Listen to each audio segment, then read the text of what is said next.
Hello everyone, hope you're doing well. Today we're back in War Thunder and it's time to have a look at Rank 2 of China and when it comes to the aircraft. Now, Rank 2 of China has not really been a great time for me, mainly because if you watched my last video I basically went through it where a lot of the Rank 2 of China is exactly the same vehicles as you played before. And it's for the aircraft, there are a few, I suppose, new ones, but they're incredibly similar to other vehicles.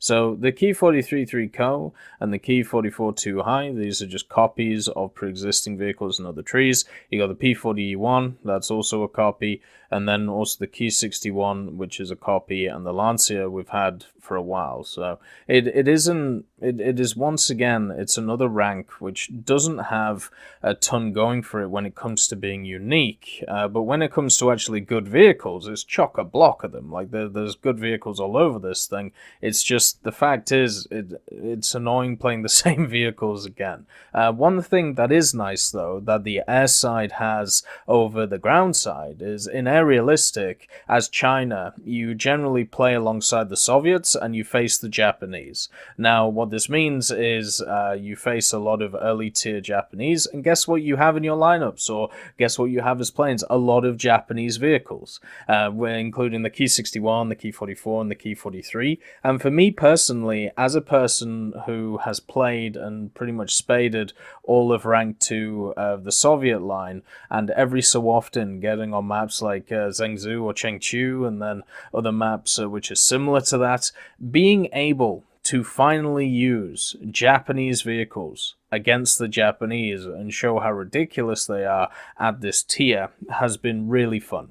It's been incredibly fun annihilating Ki 43s and Ki 43s, seeing a lot of people on Japanese teams complain that it is unfair. It has been really fun, you know, playing Ki 44s against Ki 44s, and it has finally meant that there is a part of the game where at Rank 2 the Japanese can actually be contested at, because if you have American planes, the Japanese generally outclimb you, so therefore you have to side climb with American planes. But at this tier, people don't realize that, so what happens is they go off on their own and they get annihilated. The Soviet planes could never once again get up to the high altitudes, and also on top of this, they didn't perform very well at the high altitudes, so therefore they got shit-canned by the Japanese, and nobody else really faces the Japanese at this tier, apart from the British, who with their Spitfires can do something, but generally you get matched up with Americans, you have the same issue. But with these Chinese aircraft, which are not Chinese, which are Japanese,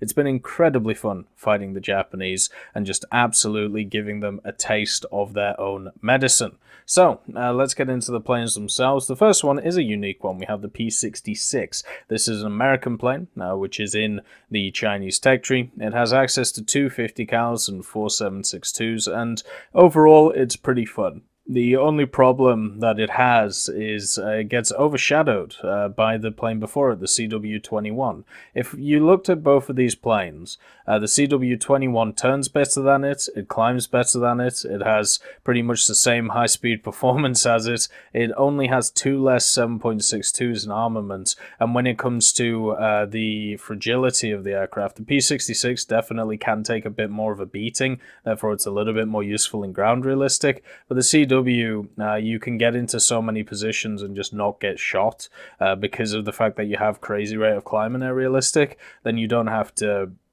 you don't have to worry so much about that. So seeing the P-66 come after the CW-21, I mean, it's kind of a downer because the P-66 is worse than it. Therefore, I would at least flip these around.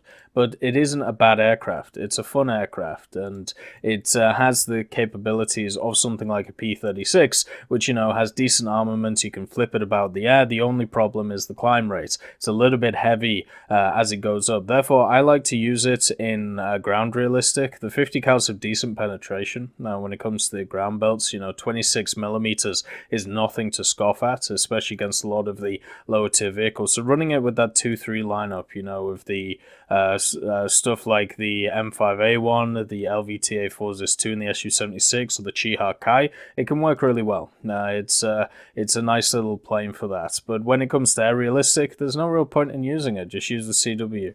Like unless you want to research, rank 3, then just use the Key 43.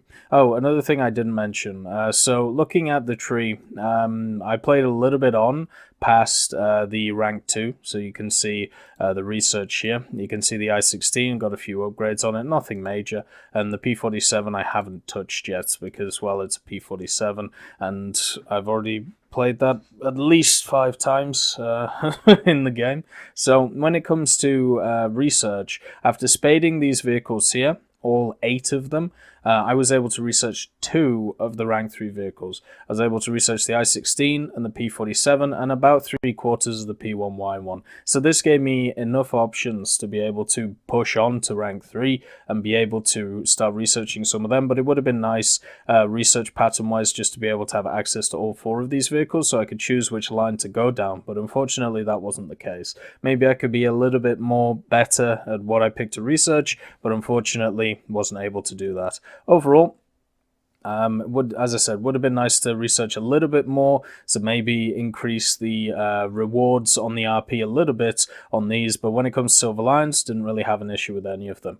The Key 43-3, if you've never played this plane, it's incredibly fun. It's a flippy, flappy, whippy dippy, pretty much means that you can just do whatever you want with it. It's one of those aircraft which feels like it doesn't have a flight model. You can just use it as a flying saucer, even at incredibly low speeds, you can just flip it over like crazy. The only problem it has is its dive speed is not great, so people can get away from you, but once you are on an enemy, it's very hard to shake you off. The only problem, well, apart from the dive speed, is the ammo of these guns. You get these HO-103 12.7s, and for me personally, I don't really like them too much because of the fact that there isn't really a belt that fits it really well.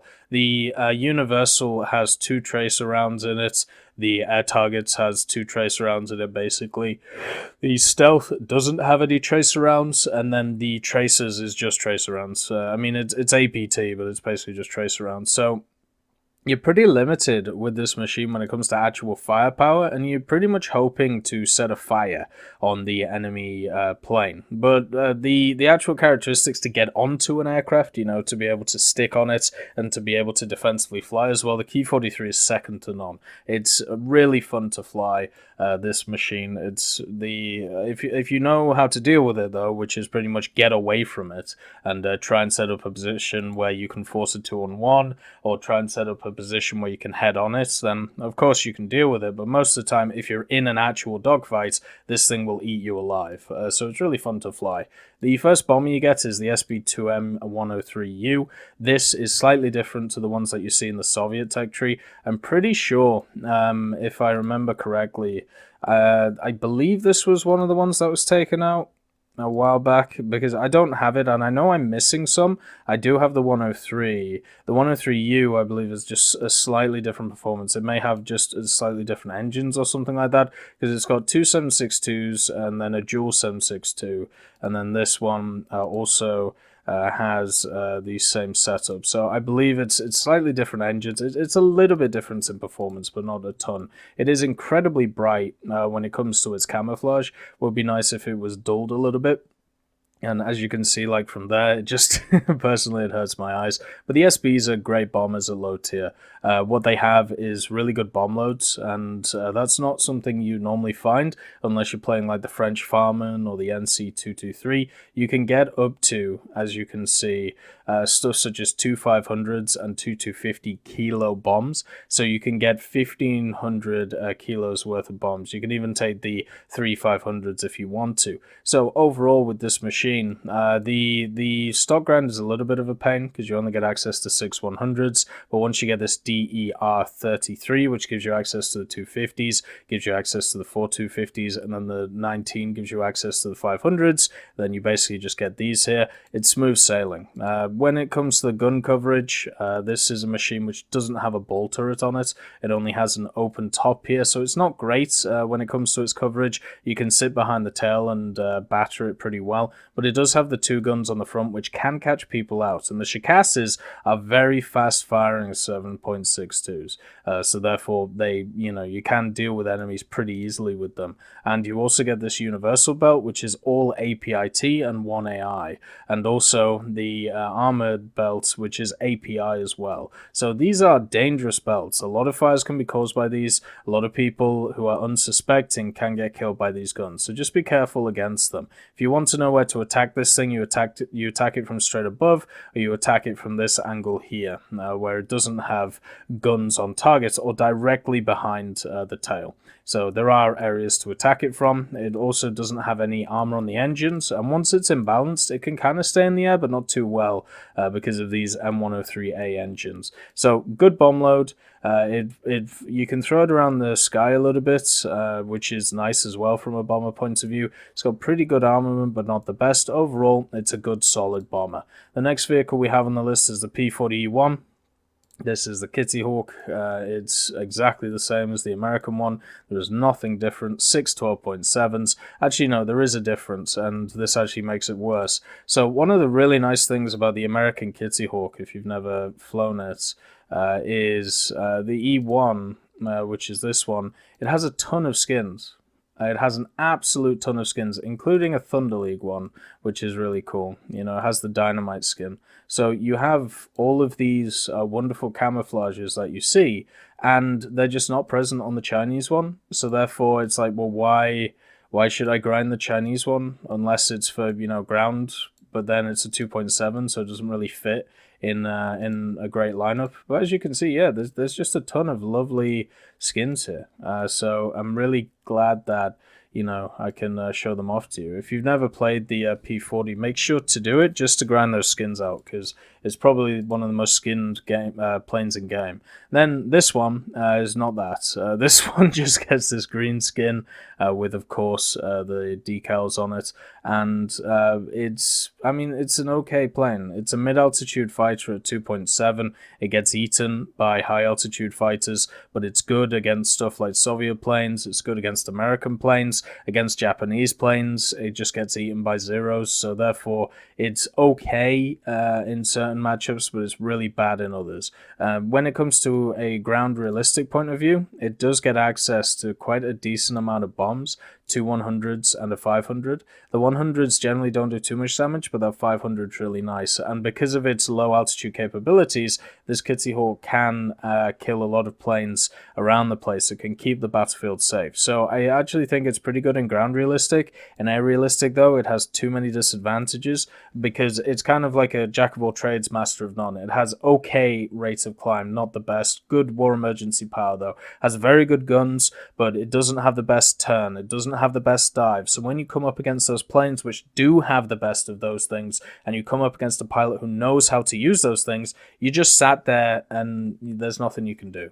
Like you can try and dive away, but they'll outdive you. You can try and turn with them, and they'll be able to turn with you. You can try and hold energy. They'll hold energy better than you. So yeah, it's just one of those planes which is unfortunate in that regard, but does have a place in ground realistic, even though there isn't really a 2.7 lineup, which is a bit of an issue. Maybe you bring it up to 3.7 if you really want to, because this is 4.7, and there isn't really too many good ground realistic planes here in the 3.7 brackets. The next one's the Key 44-2 High. I have no idea how this is still only 2.7. The Key 44-2 High, in my opinion, is one of the best planes when it comes to this level. The Japanese one has been incredibly fun to fly, and this is just a complete copy of it. You can see I only did 5 battles in it, and I basically just climbed and flipped it around, got 4 kills, 2 deaths. So I didn't really do anything in it, but you've got to remember, I've played it, for the Japanese as well somewhere. Here we go. You've got the high 14 and 6, showing that, it's a 2-to-1 KD. And it's just, it's a really fun plane to use. Like you have a really good, take a 0, knock off a little bit of its turning capabilities and its energy retention, and give it an insane dive. And that's basically what a Key 44 is. So you've got a plane which can do pretty much anything here, and there are only a few aircraft in the game which generally are on your side, which, you know, can deal with you. The only real counter to this machine is something like a Zero, where you have a really ballsy pilot who will follow you in the dive. And if he follows you in the dive and you eventually run out of energy, then, you know, the Key 44 will lose. But the thing is, there aren't many who want to do that, and there aren't many who can hold it really well, like the Zero, at those high speeds. So therefore, the Key 44 doesn't really have an answer to it from other nations, unless, of course, it gets up-tiered into like 3.7. But if you're facing Japan and Germany, which is normally what you face, you know, you can eat everything. Like the BF-109s, you do everything better than them. Maybe you have slightly worse armaments if they have MG151s, but that's okay. You got 1,000 rounds of 12.7. It's enough to pretty much do everything for. It does have the problem that we had before the Key 43, where there isn't really a great belt for them. You know, you don't have one which is like a de facto best. So it's either air target, stealth, or universal. And it also does get access to bombs, but they're only 100 kilos, so nothing to write home about. Overall, this is my favorite fighter at rank 2, and it's a shame that I've already played it. The DB3A, which is this machine here. This is slightly different to the DB3B. Once again, slightly different engines, and also it has access to 3 7.62s as defensive armaments. This was probably the hardest bomber so far to spade for me in this tree out of the 4. The Martin was very easy, nothing really attacks you. A29 the same. The SB, it's got a good bomb load. The DB I struggled with, mainly because of the fact that modification costs are a little bit more expensive as you go up the tree, and you start off with 1050s, and I was starting to get into those games where it was China versus Japan, and at this level, at 2.7, guess what the Japanese have?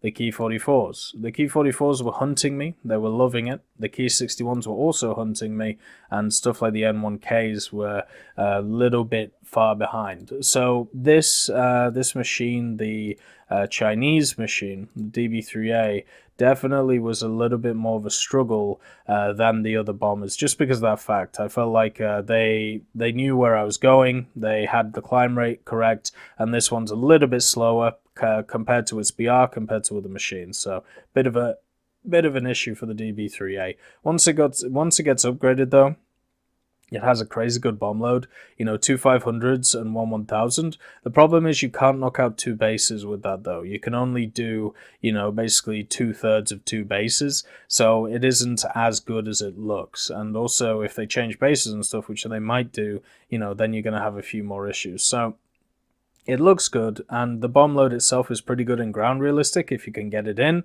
but in air realistic, it's a little bit all show no go because of the fact that you can only really main 2 bases with it. It would be nice if you could finish 2 bases, but that's just not the case for it. Overall, toughest vehicle in rank 2 just because of the fighters that it faces. Next one's the P43A1, the Lancia. I do have a lot of love for the Lancia, even though it's just basically a mini P47.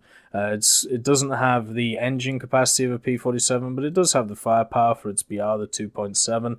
You know, 450 cows is nothing to sniff at. It's very nice, and overall, it was a fine plane to fly. You know, just basically just use the elevator to your heart's content. Don't use the rudder because it doesn't like to work, and therefore just flip it about the air and try and climb as high as you can. Use the great dive speed that it has to get after enemies, and hope that you don't face stuff like Key 44s or Zeros because they'll eat you. So the last plane is the Key 61. Now, I've had a great time with all the Key 61s in the game. The Ko, the Otsu, the Key 100 if you want to add that in. Even the High and the Tei. The High with its MG151s is probably the hardest because of the fact that it's a lot heavier and doesn't have the power. But for the Otsu is the pick of the bunch. The Otsu in game, you will find it here, and it's just after the Ko. And the big upgrade that it gets is it gets the armaments and the ammunition that you need to be able to carry games. So the Key 61, when it comes to China, I've only got like 7 kills and 6 deaths because I pretty much just used it in a ground realistic point of view, just trying to flip it around, seeing how it went. But if you look at it in, you know, other things such as here, like my Japanese one, I'm 29-7 in it, and 21-10 in the Key 61 High. So it shows that these are incredibly good planes. It's just in a Chinese context, I don't want to grind it out again because I've already ground it out. But yeah, it's a good middleman. It climbs better than some of the great divers. It dives incredibly well. It has a lot of ammunition, so you can stay on target, and it has a decent elevator. It's very hard once you get a Key 61 on your tail to get it off, and the only really way you can do it is if you dive away from it, and even then, the majority of the time it can follow you in. So this is a really good plane to fly. Like, it's really well balanced. It's very similar to the C2024 Gory, where you can use it as kind of like a pseudo learning energy fighter. Like if you want to train somebody at rank 4 or when it comes to propellers, and maybe they're struggling with certain machines, maybe they can't get guns on target at high speeds, or maybe they can't work out how to boom and zoom. The Key 61's a great trainer for that. So is stuff like the C202. So for me, it's a great plane. It's really fun to fly. So we've got, out of all this list, there isn't really a bad vehicle, apart from the only bad experiences, as I said, is the DB36A. You've also got the H81A2. It's basically the same as the P40, so that's my opinion on it. And the only... Wait, does it have the same secondaries? Oh, it's got worse secondaries, actually, so that's not good, but it's got the main secondary, which is what you need. But I haven't had any real negative experiences in these, apart from a few in the DB3A. They're all really good vehicles. The worst out of the bunch is probably the P66, just for its level and its tier. A lot of them can be translated into good vehicles for ground realistic, but I would say that the Kitty Hawk's probably the one to go for, alongside something like the Key 44 to create air supremacy. So overall, it's a really good set of vehicles, but I've played them all before, so it's boring as hell. And looking at the next line, already played. God damn. And then the Mosquito, which is a kick in the face. So yeah, we'll get to that when we get to that. Overall positive, but my god, give me some unique things, please. Otherwise I'm going to lose my mind. I hope you all have a wonderful day, and I'll see you next time. I'd just like to thank Ambrosius McClellan, B. Young, Blackie, Daniel Stanton, John Ryman, Joseph Anders, Martinez, Mopar 1969, Moxie, Super Cacti, Uyins Terry, and Eel of Goats, and of course Seductive Trash Can for supporting the channel.